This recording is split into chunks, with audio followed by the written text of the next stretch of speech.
शबनम उत्तर प्रदेश के रामपुर जिला जेल में बंद एक कैदी जो आजाद भारत में फांसी की सजा पाने वाली पहली महिला हो सकती है।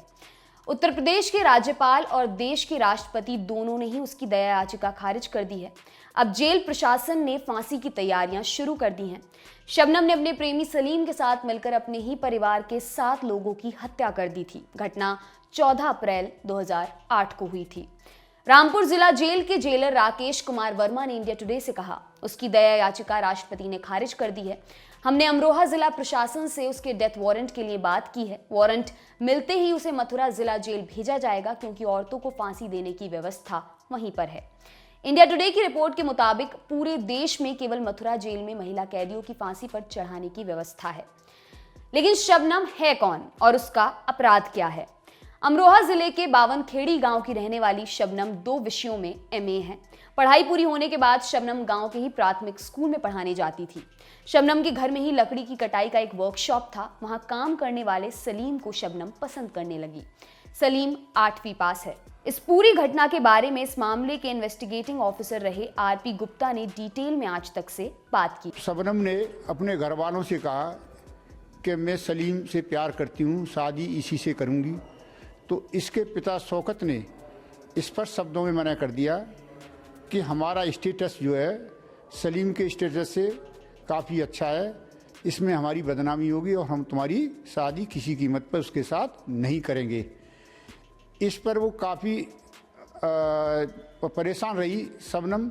फिर उसने एक योजना बनाई सलीम से मिलके कि घर वाले किसी कीमत पर शादी के लिए राज़ी नहीं हो रहे हैं, तो ऐसा किया जाए कि इस घर वालों को सबको ख़त्म कर दिया जाए, जिससे हम तुम दोनों पूरी प्रॉपर्टी के मालिक बन जाएंगे और ज़िंदगी ऐश करेंगे।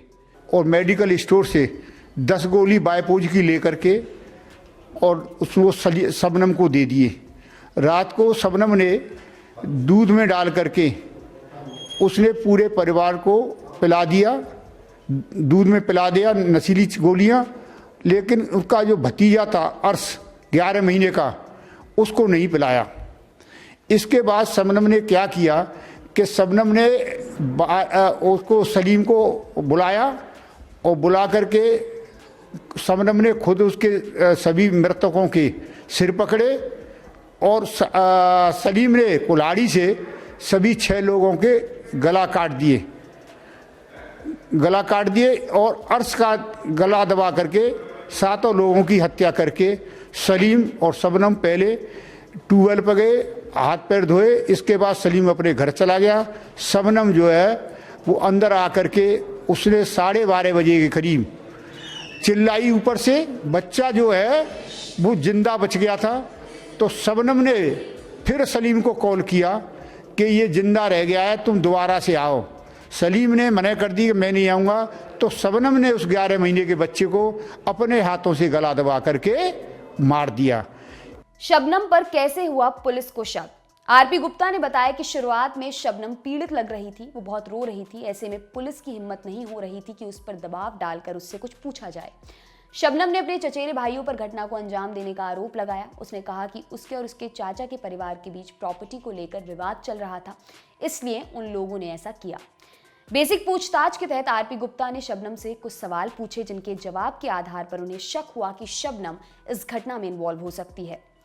आरोपी घर में कैसे घुसे? इस पर शबनम ने कहा कि वो दीवार के सहारे घुसे, जबकि दीवार पर किसी के चढ़ने के कोई निशान नहीं थे।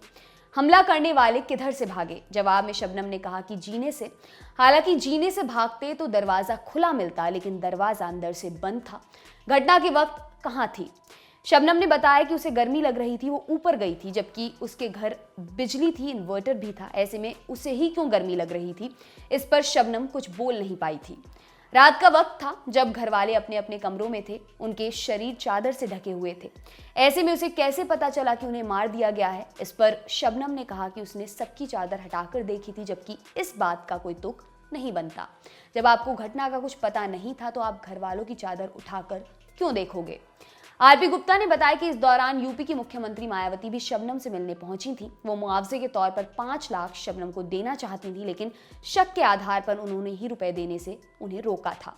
अब तक पुलिस को सलीम के रोल के बारे में मालूम नहीं था। इस बीच एक मुखबिर ने सलीम को लेकर जानकारी दी। सलीम को गजरौला से पकड़ा गया और शुरुआती पूछताछ में ही उसने सारी बात बता दी। उसने हत्या की बात स्वीकारी। इसके बाद शबनम से कड़ाई से पूछताछ की गई, तब उसने भी अपना गुनाह कबूल कर लिया। इसके बाद नशीली दवा के रैपर शबनम के घर से, हत्या में इस्तेमाल हुई कुल्हाड़ी तालाब से और खून से सने कपड़े सलीम के घर से बरामद किए गए।